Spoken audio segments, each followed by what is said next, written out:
Welcome everybody. Again, my name is Bob Stewart. Today we're going to talk about creating calls to action to generate leads from our blog posts. If you want to talk to me now, later, whenever, I'm on Twitter at ActiveBob, and you can also find us on our Facebook page at facebook.com/ActiveRain. So when we're talking about calls to action or how do we generate leads with our blog, there's a couple of things that I want to kind of talk about to set the foundation for the next 45 minutes. The first thing is going to be, why do people go online for real estate? And I mentioned this in some of our previous classes. I believe there are 3 reasons why people go online as it relates to real estate. And so when we're writing our blog posts, we really want to look at them from the perspective of, is it satisfying one of these 3 reasons as it relates to real estate? And I understand sometimes there's posts that you guys will write, maybe it's about a local event or a local business, where you're just trying to kind of get your name out there and associate it with something local in your area. But as it relates to real estate, so if you're writing a post about real estate, you really want to try to identify, does my post satisfy one of these 3 reasons why people go online? So people go online for listings, home values, and information. And now, the majority of the reason why people is going online is for listings, and that is going to be the biggest area where we are able to generate leads, where somebody goes online, they're looking for a listing or some type of a listing or a home in a particular area or a particular condo complex like we talked about in some of our previous classes, a particular type of home, if you remember from last week. They also go online for home values. They want to know, how much is my house worth, right? Sites like Zillow, Zillow is getting, 20+ million visitors a month, and a lot of those people are going online trying to figure out what is my house worth. Now, it doesn't matter whether or not Zillow's estimates or Zestimates are correct or not. In the mind of the consumer, they can go online now to give you for their house.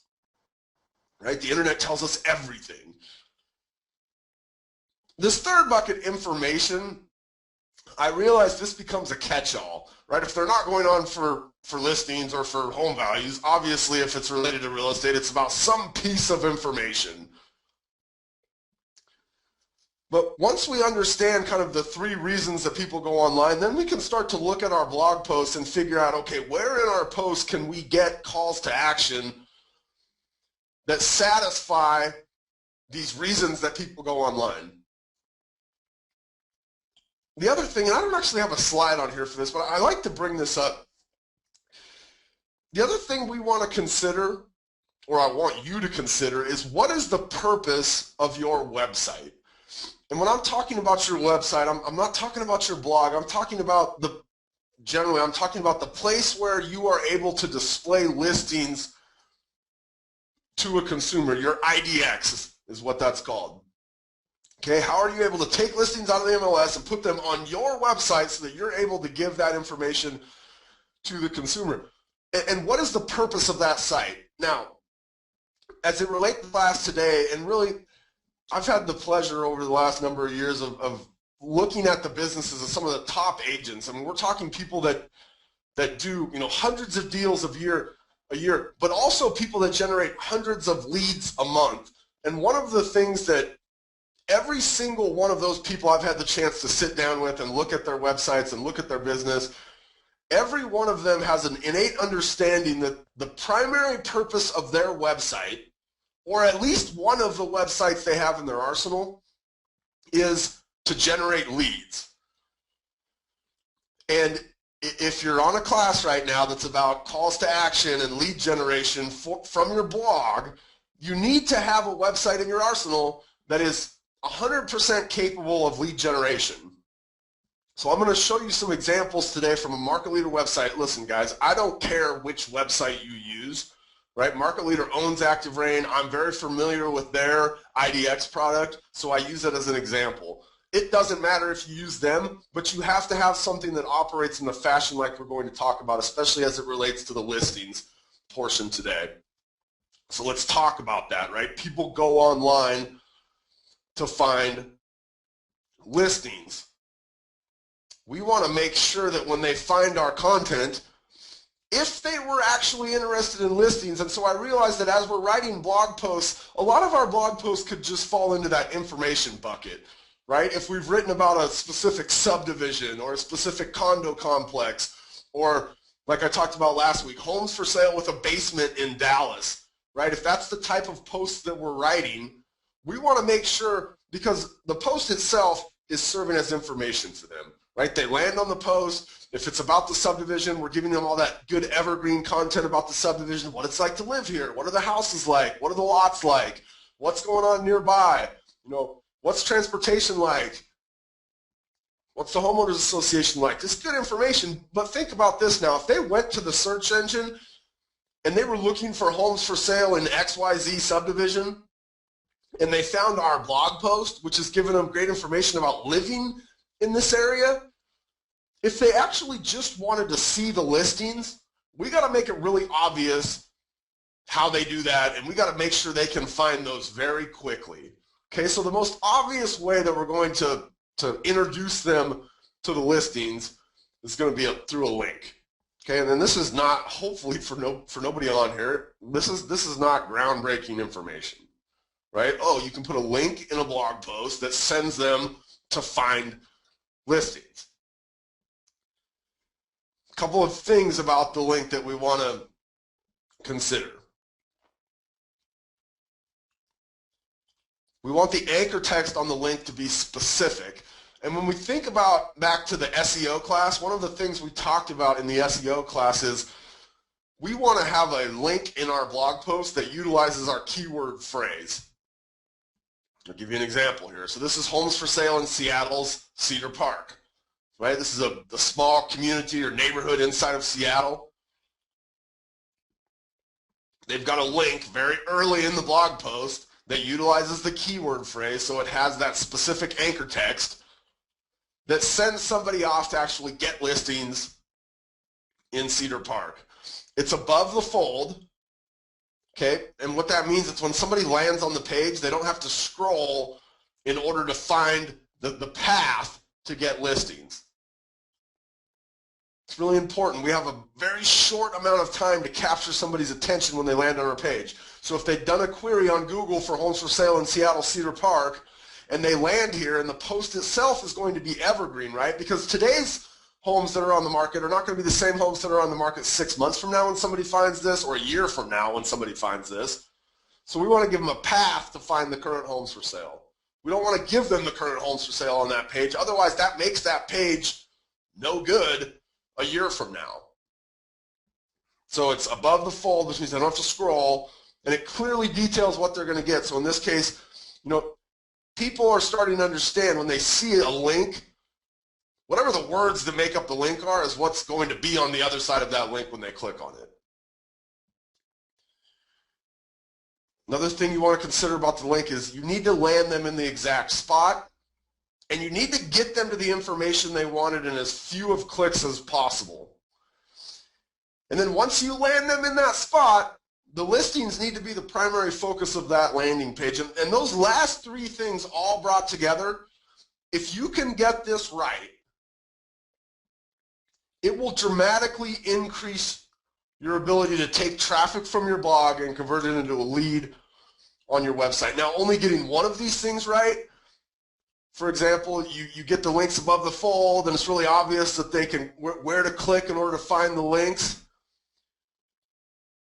but you don't land them in the right spot. Well, you can do a good job at your blog generating traffic for your website, but that won't necessarily turn into leads for your business. So it's above the fold, clearly details what they want, and then it's going to send them to some landing page. And you'll notice in this particular example, and I'm going to go live here in a second and kind of show you guys how this works so you really get a feel for it. But in this example, the listings are clearly there, right? When they land on this page, the very first thing that you kind of see on this page is, okay, there's homes for sale right here. So let's go in and look at this. And this is a post that you guys may have seen from me before. I'm writing about a very particular building in Seattle, the Plaza del Sol condos. And you'll notice when we land here, and we could have come out here and done like a Google search, so how would somebody find this, right? They might do something like this. They might do something like Plaza del Sol condos for sale. Somehow they're going to get to Google, and hopefully they're going to find our piece of content. So here's my piece of content, right? They've clicked through here. We've done things like, we've written the post based on the things we've talked about in the previous classes. And I've got my face in there because I'm using Google authorship. They're now on my blog post, but think about this for a second. Again, my blog post is just that great information about the Plaza del Sol condos. But if they actually wanted to see the listings, to see condos for sale, I need to have a very clear path to be able to get that for them. And so if somebody was to click on this link right here, what's going to happen is I'm going to land them on a page that looks like this. Okay? First thing, are the listings there? They're absolutely there. Is this what they wanted? Yes, it's condos. Now, in this particular example, I'm not giving them condos in that building. Okay, sometimes our IDX doesn't allow us to get something very, very specific, like just to a certain building. That's all right. Okay, the goal is to get them into the site and starting to look at listings. Okay, so notice this link right here, when they click it, it lands them in a very specific place on my website. Now here are some of the other options for where I could have landed this person, right? I could have landed them on the home page of my website. I could have landed them right here, and I could have said, okay, consumer, you go find them, right?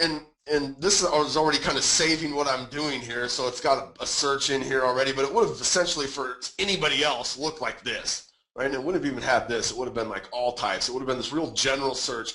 Now, let's look at how many clicks would it take them to try to figure out and find what I'd already told them they should have been getting from here, right? Similar condos to the Plaza del Sol. Right? They'd take them at least, well, they'd go, well, it's on Capitol Hill. If they even knew that, they might only know it's in Seattle. Then they'd have to come down here and do condos. And then they'd have to do a price range. Mine was actually set up at 400. And then they'd have to come over here, and now they've got it, and then they hit search. But it took them 5 clicks maybe.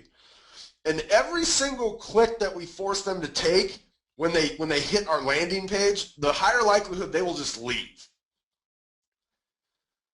So we want to do those things for them in advance. And in fact, what we would do is you would look at your website when you're creating this type of a blog post, and you would actually craft the search on your website in advance. So as you're writing the blog post, you're coming over to your website and you're saying, look, I can't get them all the way just to condos in Plaza del Sol, but I can get them onto Capitol Hill, which is the area they're looking at, and I can get them into the price range that I know Plaza del Sol condos are in. So most of those condos are going between 200 and 300,000. Okay? I could maybe come in here and say, look, I'm not looking for like loft condos. There's none in this building. So I could put it maybe at 1 bedroom, see if that took out 3 that were loft condos that wouldn't have applied. Right? I'm starting to kind of refine the search on my own, on my side, before I ever give it to the consumer. And now I've got a link up here. See this link, this big long URL? This is the URL that I'm going to use in my blog post. So I'm going to copy that URL. I'm going to come back here now. Now I'm just going to edit this post. So for those of you that, and hopefully everybody on here knows how to create a link, but let's say you don't. So I've come in here, I've written my blog post, and again, very early on, I'm going to allow them to find similar condos for sale to the Plaza del Sol condos for sale on Capitol Hill. And I'm going to come in here, and these are the words I'm going to use as my anchor text, right? Anchor text is just the words that the link gets created out of. It's going to match my title, and that's from our SEO class. So I'm going to highlight that. I'm going to come in here. I'm going to insert the link. And then I'm going to paste in that link that I created on my own website. Again, the reason I do that is because it's got all this data in here that's going to land them in the right spot. It's not just going to land them on the home page. It's not just going to land them on a search page where they can look for condos. I want to actually give them, what they wanted. I want to make it as easy as possible to get them in front of listings. In this case, I'm going to open this link in the same window. Now here's the difference between opening in the same window and opening it in a new window. My blog post, if somebody clicks on this link, the one that says find similar condos for sale to Plaza del Sol, if they click on that link, my blog post did its duty. Its duty was to get them on my website looking at listings. So I'm going to have this link take over the blog post window, because I don't really care if they ever find that blog post again, so long as they're on my website. If I was going to link off to someone else's website, or some place that wasn't a lead capture opportunity for me, then I would open it in a new window. Because what would happen then is it would force open a brand new window or a new tab in my browser.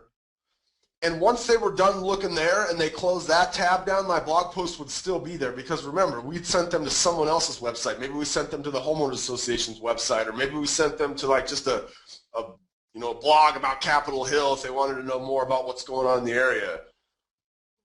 That wouldn't fulfill my goal, right? My goal is to get them on my website looking at listings. But if that is what the link is about, then we're going to open it in the same window. And then on the title, we're going to give the title some kind of a phrase that's similar but different from the anchor text that we're using. So condos around Plaza del Sol on Capitol Hill. Right? Not exactly the same phrase, but kind of similar. We're going to hit insert. Now I've got my link in here. Okay, so now when I come down and publish my blog post and somebody finds it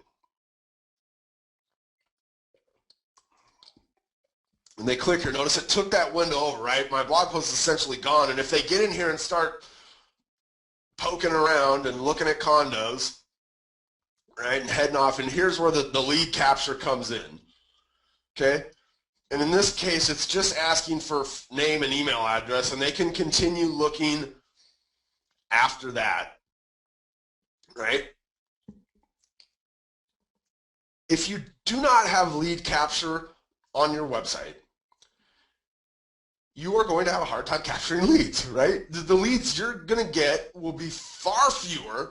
They'll be a little bit higher quality because they'll be the people, well, they'll be a lot higher quality. They'll be the people that pick the phone up and call you, but that will not happen as often as somebody who's willing, especially when they're 8 months away from buying, they're 6 months away from buying, they're a year and a half away from buying. Those people want to be able to kind of look at things without picking the phone up and calling you. And still today, they are willing to give their information. Now, I always get somebody who says, I never give my information, so I just don't think people want to do this, or I don't feel comfortable doing this.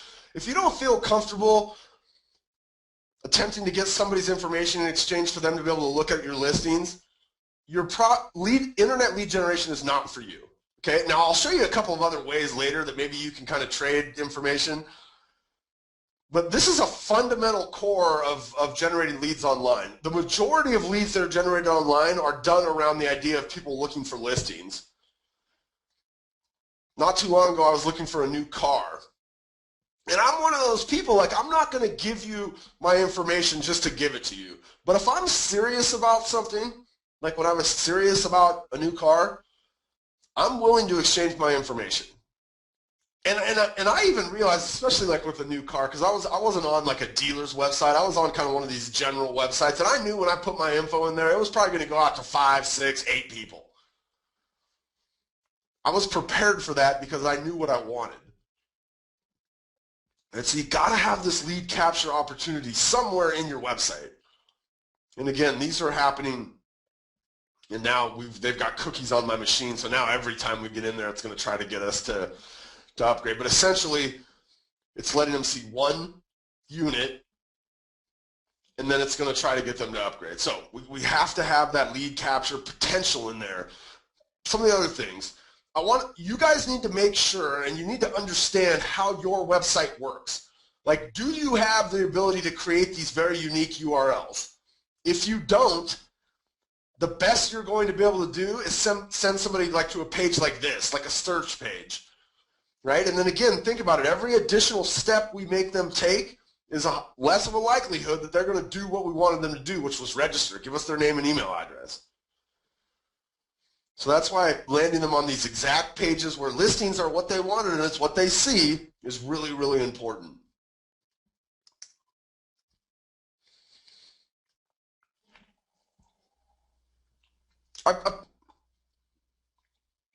This isn't related to your blog post. This is actually a Facebook post, as you can obviously see. But I want you guys to think about your website, and you really have to have an understanding of your website. And I come across a lot of agents who don't even realize kind of how their website works or what potential they have there. Like, I would never suggest that you just be that person that all day long is posting listings on Facebook, but if you were going to post something out there anywhere, Twitter, Facebook, in your blog, right, you're going to write a blog about like some really great listings that are on the market right now, maybe, you know, once a week or once a month you do like a special blog post that's, hey, the awesome listings that are out there right now.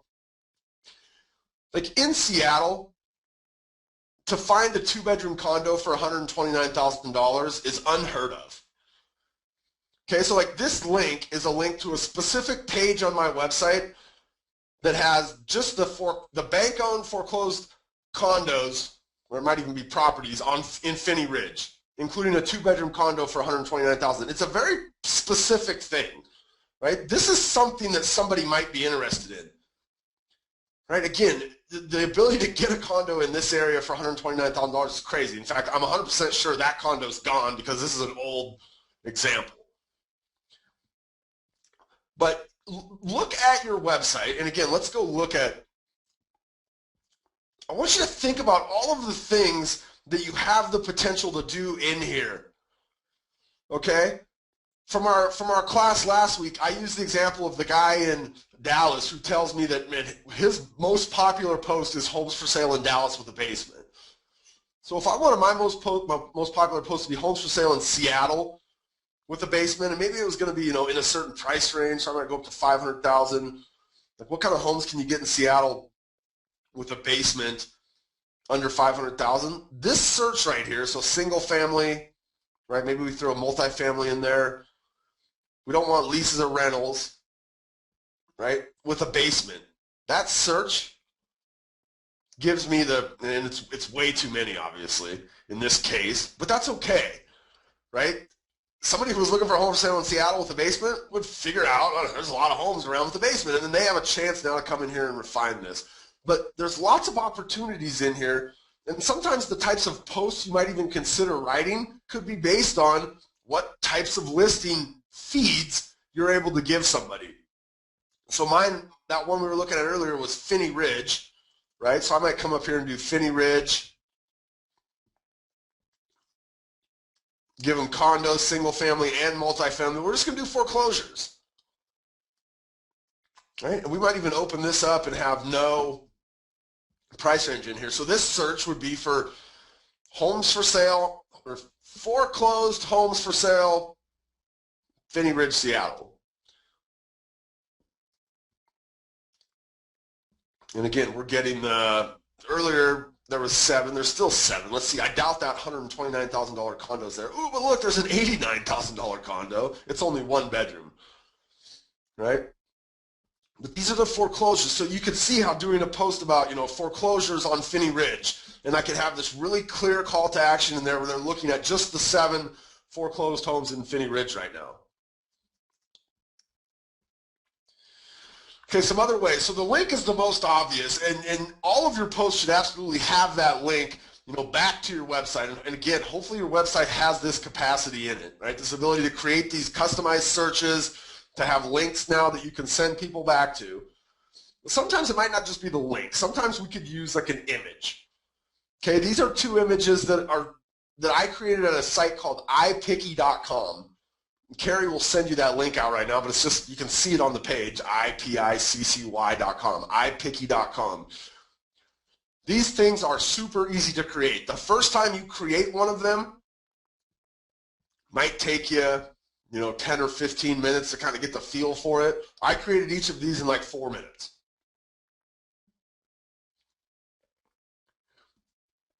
You can look on these images and you could tell what my posts were about, right? The one on the left would have been, new construction in Kirkland under $400,000. That would have been the title of my post, right? I would have had a link in there somewhere that said find, click here to find, and then the anchor text would have been new construction in Kirkland under 400,000, right? But now I can add this image in there as a way to just kind of draw their attention that, look, there, if you click here, right, we're going to send you to a search for new construction in Kirkland under $400,000. Now, how would you create a link out of that image? It's really easy. So let's say this was the image, right? That new construction in Kirkland under 400,000. All I'm going to do is I'm going to come in here and click on the image, right? I've got the image in there already. In order to create a link out of it, I'm just going to click on it. I'm going to do a link. I'm going to open the same window because it's going to be new construction under 400K in Kirkland, whatever.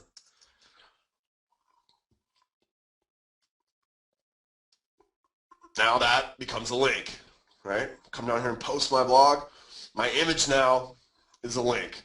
Now it's not a traditional link in that it has anchor text, but somebody clicks on it, and I use the command button there to click that, so it should have taken this over, but I didn't want it to, right?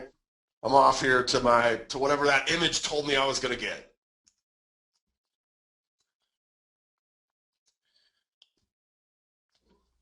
You could potentially embed your listings right into the content. And for most of us, this isn't going to be a route that you will go because your website's not going to be able to do this. There's a few sites out there that have this capability. Like, this is an example from RealBird. And RealBird's kind of an IDX provider. They won't necessarily have all the listings, but they have a lot of them. If your site allows you to embed listings into a blog post, you could potentially do that. Okay? The thing about this is you want to make absolute sure that in doing this, however you're embedding it, allows the listings to be updated and fresh. Because on my post here, right, this is as good today as it will be in 6 months or a year, because when somebody clicks on this information on my IDX is going to update itself. Tomorrow, if this house sells, it won't be in this feed, right? My IDX, my website, is looking at the MLS all the time and figuring out what's sold, get it off the site, get it off the site. And now tomorrow when they come here, it might be 23 homes, right? A year from now when they come here, it might be 40 homes. So be careful with the embed stuff. You need to make sure that it's updated and it's up to date and fresh content. Again, maybe we can entice them with a deal, right? So a deal on listings. We talk about foreclosures, or maybe you have an image in there that says, get the 5 best properties right now in Capitol Hill. The 5 best priced condos on Capitol Hill. Right, some kind of a deal to get somebody to say, well, we're looking for a condo on Capitol Hill, but man, if this guy's got the 5 best properties right now, I want them. And I'll show you kind of what that might look like in terms of delivering that information to somebody here in a minute. And again, we would just wrap this, this image into our piece of content. We'll create a link out of it. This is ultra important, right? We have to, and I've hit this 6 times already, so I'm just reiterating it. We always want to make sure we land them in the right spot. Okay, it needs to have listings on the page, and they need to be related to what they thought they were going to get. And in this case, if you were to look real close there, you can see that this is foreclosures in Green Lake. Right? I did the search on my site already. I made sure the link added up. You might have search widgets available. the search widgets are something that you could have like in the sidebar of your ActiveRain blog post, or maybe at the bottom of a post. I would never just have a search widget in there, especially if I was doing one of these real particular kinds of posts about a certain subdivision, a certain condo complex, a certain type of home for sale. I would always have the link in there, but a search widget would be a fallback, right? That might be something where if I was just writing a general post about, the 5 things you have to do before you buy a house, right? That's not going to be a post where somebody's looking for like a particular sort of home in a particular area where my links are going to be effective. But that might be a post where after they read it, they go, man, we do have our ducks in a row. Like we are ready to start looking at houses. Okay, these search widgets, and again, these are things that your website may provide, are a way for you to kind of take advantage of those other kinds of posts that you're going to have in your blog, right? The posts that aren't necessarily about a specific place or a specific type of property. So there's some ways to kind of display listings, get listings in front of people. Let's talk about home values for a second. And I spend a lot more time on the listing side of things because, look, for every 20 inquiries you would get about a listing, you would get 1 about a home value. And one of the reasons for that is the way that people search for home values is not as long tail as the way that people search for listings. Home values are generally searched for by somebody going to Google and typing in like Seattle house prices, Seattle home values, what's my Seattle home worth. These general sorts of searches, the results pages are dominated by the Zillows, the Trulias, the Realtor.coms, right? Those big box sites. It's very difficult for us to get in front of people that want to list their house with us. Now it's not crazy that somebody would go do a search about their particular area or their kind of house to try to figure out who out there is marketing properties like mine, right? But I don't know, what is 60% of the people that are buying a house have a house to sell? So if they're out there looking for listings, we may want to make sure that somewhere in there we give them the opportunity to find out what their house is worth as well. So we could do images like this, right? Again, super easy to make something like this that eye-picky. We could use widgets, and Zillow has a widget that actually allows you to kind of create the widget, and then when somebody uses it, when they head back to Zillow, it's branded with you. You can choose, right? Are you comfortable doing that? Would you rather just try to point them to your website where they can actually get a real valuation of a home, not just a Zestimate? I think for calls to action and listings, there's a couple of other things that you might consider doing.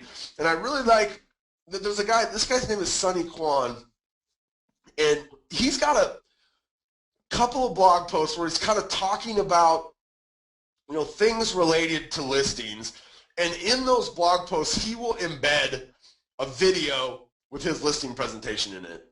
I think this is a great call to action, right? Watch my listing presentation, like see what I do for you before you ever invite me into your home.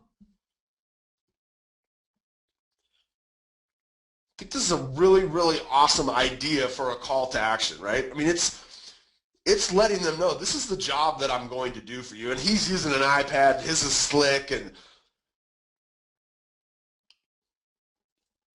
client testimonial videos is another. These aren't direct call to actions in the sense that somebody can click something and become a lead. But they're great ways to strengthen the relationship with somebody who's on your blog, right? Who might be considering doing business with you. Now, you should absolutely use the link again from the perspective of home values, and hopefully you have somewhere on your website where if somebody did want to get a value on their home, they could give you their information.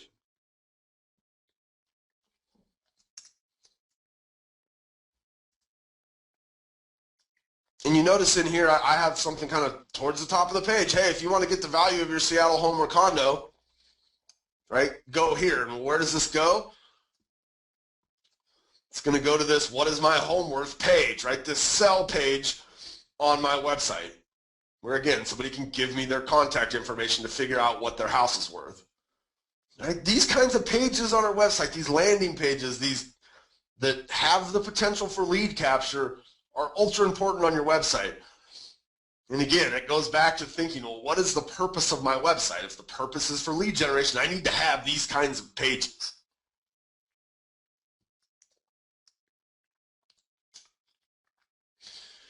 This last bucket then is they want information. Okay, and again, a lot of times our blog post is giving them the information they wanted, but we want to think about what are some of the other things around a neighborhood, a condo complex, a particular type of property. What are some of the other things that somebody might be interested in? Here's some of those things. Okay, and we will give you guys these image calls to action at the end of the class.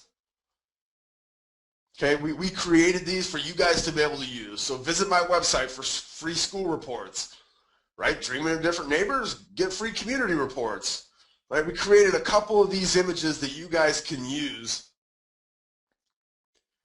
in your blog post. But you have to be able to give them that information on the other side. So then again, it comes back to, is my website capable of giving information like this? And so like I've got this call to action down here, hey, pick your future neighbors. And when somebody clicks on that, let me clear up a few of these tabs here. So we clicked on this, and we're brought to this Market Insider page, this page that can give them all kinds of local school information, right? Market analysis, right? They can see price trends, they can see property ownership data, they can see all sorts of, stats and fun stuff and all of this kind of additional information around Capitol Hill.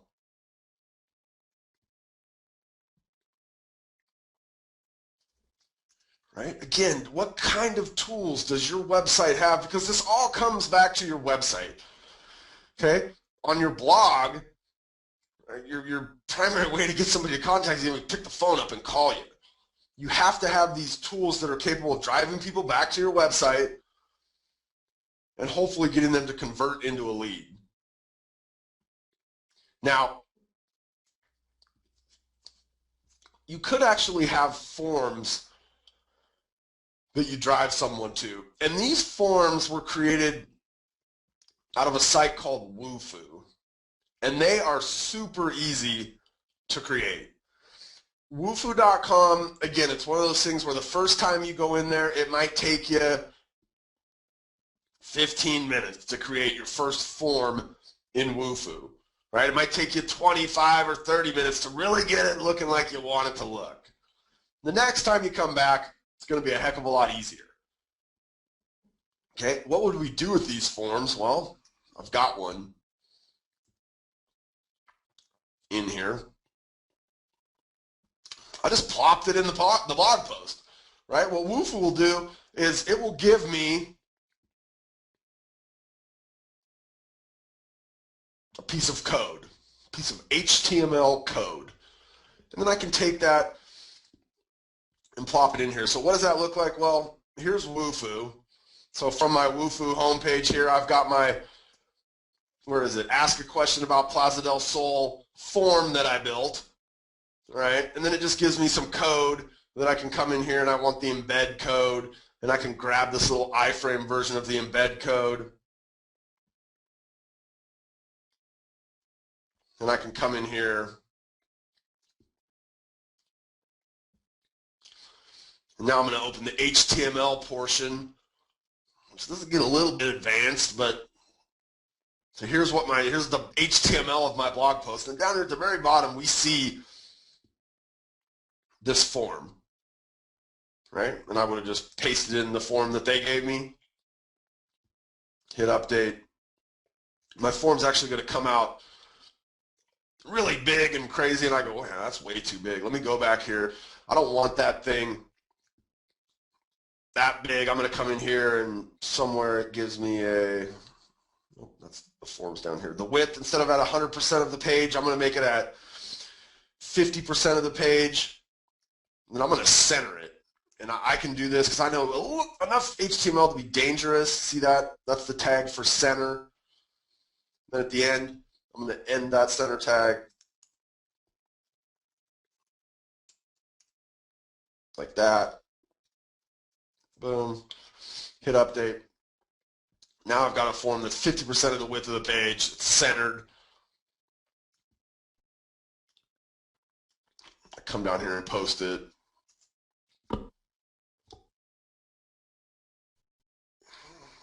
It's just a non-threatening way. Hey, they can ask a question about this condo complex. It's kind of a call to action on the page. Right? You can actually put borders around this too, and I was trying to figure it out. I just didn't get a chance to. I apologize.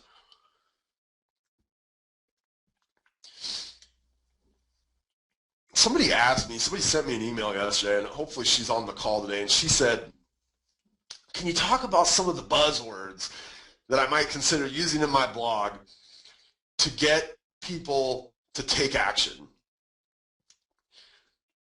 Best price properties, right? That's a buzzword. Like, here are the 5 best priced condos on Capitol Hill. Still today, the idea of a great deal, so a foreclosure or a short sale, right? A lot of people set out looking for a foreclosure or a short sale. They don't end up buying one. But we could deliver, here's a list of the 8 properties currently foreclosed in Capitol Hill. Right? Discounts on services. So, $350 value, get a free home inspection when you buy with Bob. Right? You could drive these people back to a form. So this would be an image, we create a link out of it, and it goes back to a WooFoo form.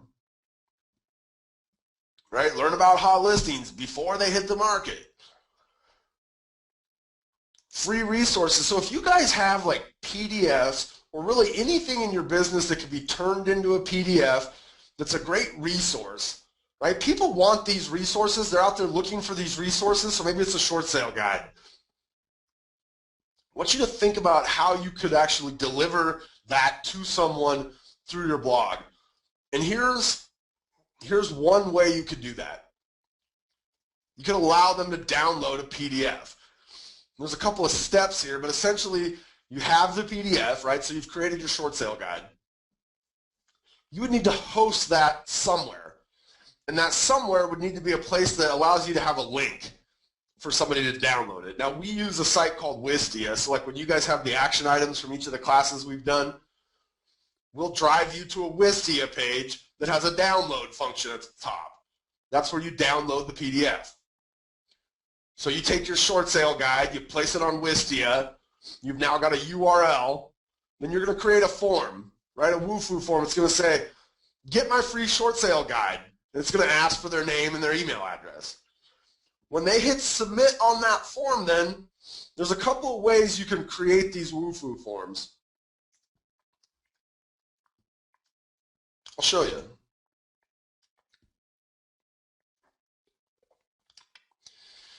Say I want to edit my form here. So this says, get your short sale guide, and all it is just an email address maybe, or a name and an email address. In the form settings area, there's this confirmation options.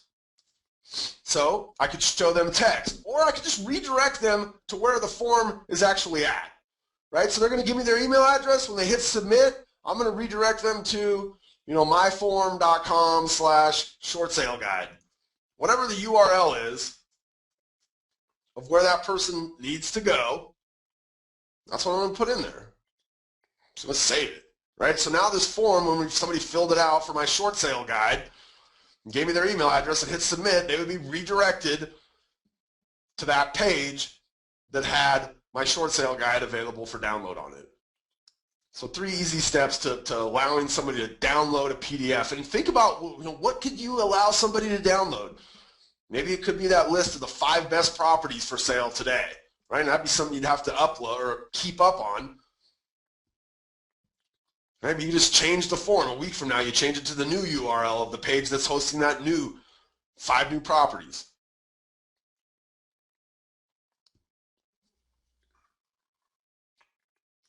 All right, let's go in and answer some questions that you guys may have had as we were going through here.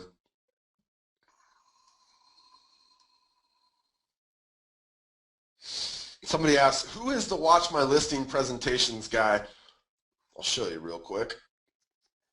Hopefully I can spell his name right. I think it's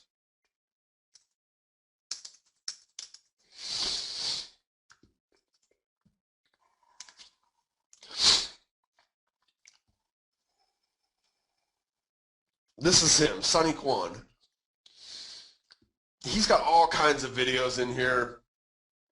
But if you look up Sonny and you kind of look through his vlog a little bit, you'll eventually come across his listing presentation video. You can even go to Google and YouTube, or go to YouTube and search Sonny Kwan listing presentation. Carrie, I hear you. What's going on? Bob, a couple questions came in. Why don't you want to use your blog title as the title for your link? I think they're talking about the anchor text.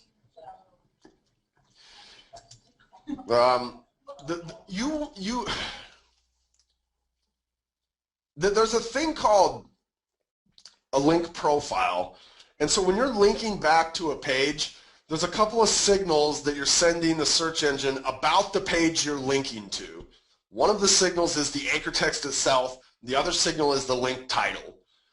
And what happens is Google says, look, when you're linking to a page, we want to see an organic link profile, which means, like, naturally, what would this look like if a lot of people were linking to it? And so when you start to use the exact same phrases, especially, like, let's say, you know, I'm linking back to this Plaza del Sol condos page, right? And this is not, again, this is not the exact Plaza del Sol condos listings. It's listings kind of around that area in a certain price range.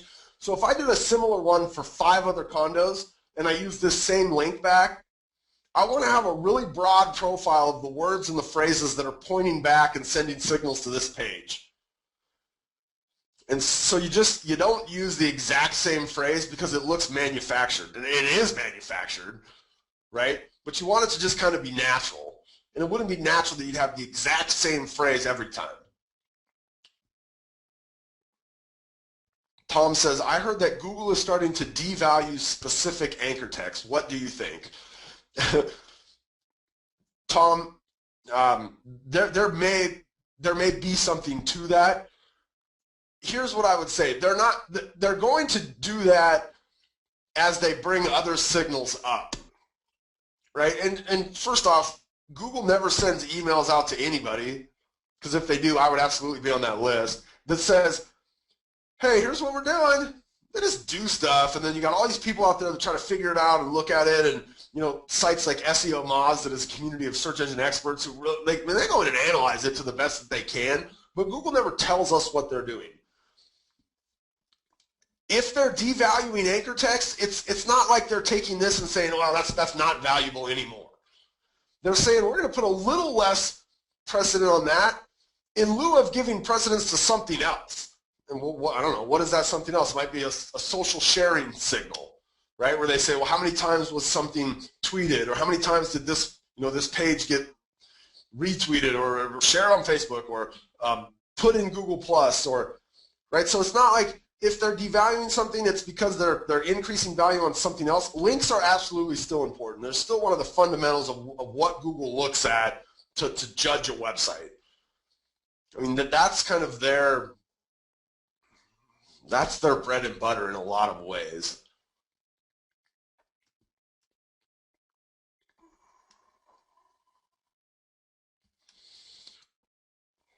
All right, let me go through here and see if I can find some other questions. There's a bunch of... Someone says, is it best to have the forms directing people back to your website? With the forms, it doesn't always... Like, let's say that we're all just average folks here. Like, if I had a website, like if I have this website, I'm not going to be able to go on there and put a bunch of forms on here and do a bunch of things, right? Like, this is a market leader site.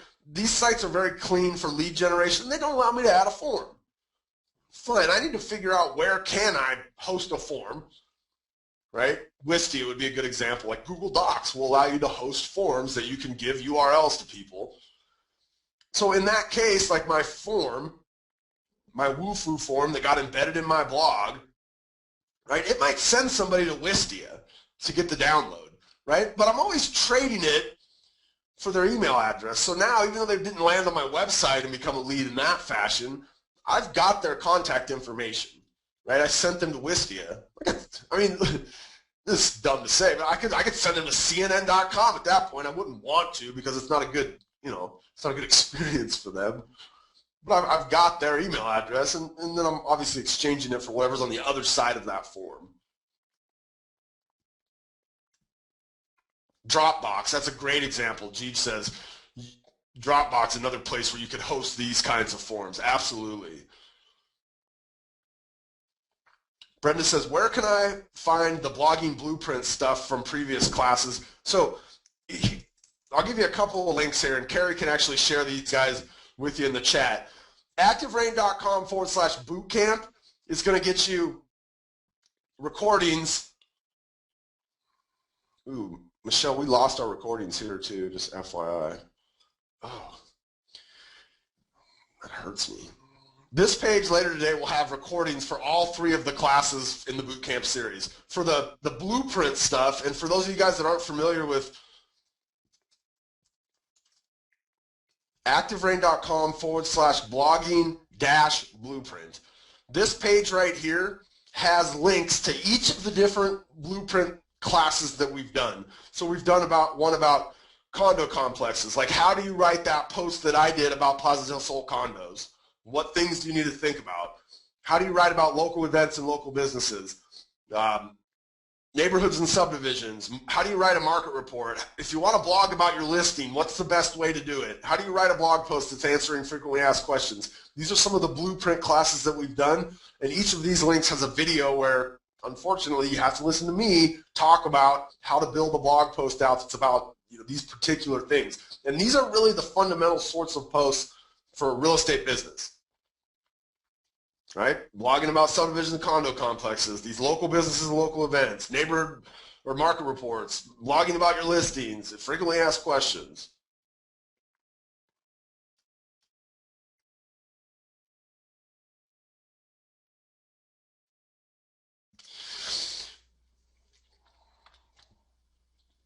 Tom says, how can we determine the types of terms buyers use when they pull up to a home and are looking at the home from their car window?